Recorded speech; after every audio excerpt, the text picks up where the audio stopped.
so excited about this listing that is getting ready to come to the market. I'm on my way to meet with the sellers to get paperwork signed and to kind of see when some of the finishing touches will be done by them so that we can get this little gem on the market. I'm so excited about this house. It is really, really adorable. It's about 1,430 square feet. It's a little bungalow style, got beautiful hardwood floors, great layout. So I'm going to kind of take you through the process of what I do to prepare for these listings. So I've already spent a good amount of time doing comparables, looking at that, discussing the price with them. Did talk to them about having a pre-listing inspection, but not sure if they're on board with that at this time. So all that will come out when we meet. But I'm gonna go ahead and measure the house and get everything ready so I can get the photographer lined up and bring this little beauty to the market for all these buyers that are out there looking. So yeah, stay tuned for part 2.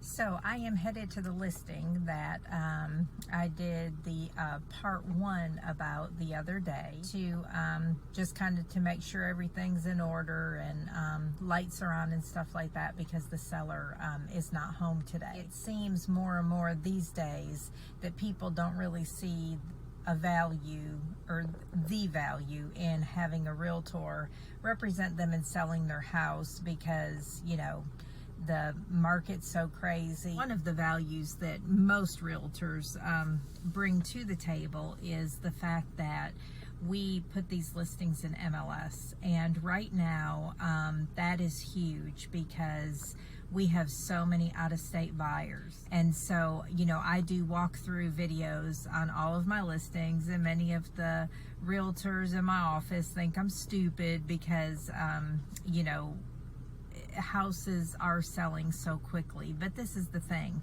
if you are an out-of-town buyer, then would it not be the best thing to do for my seller to do that walkthrough video, since that buyer is, you know, who knows, 2 or 3 hours or 6 hours away and can't get here in order to view the house in person and possibly make an offer on it. So that would be more advantageous to my seller, right? It would be a huge benefit if I could bring her yet another buyer on that property. We have years of experience. We don't always think of everything that's going to come up in a transaction, primarily because every transaction is different. But when that situation presents itself, we know the best way to move forward with that situation. So, you know, we do, there is a little online checklist, and we do 181 things at minimum.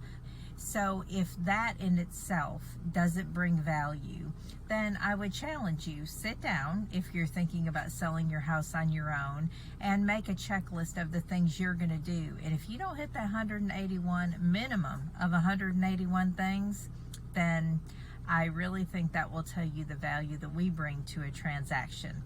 Now let's go check out our listing and see how it's doing.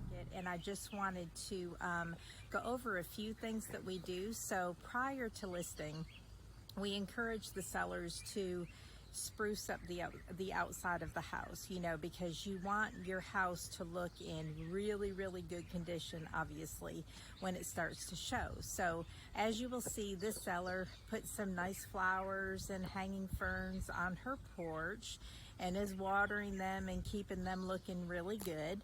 The other thing that that they did is they do have a little fire pit.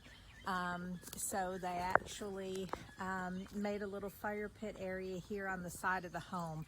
So all of those things, when you're thinking about selling and getting ready to list your house, make a huge difference, right? Because it brings the buyer in and it lets them see the different potential that the house offers.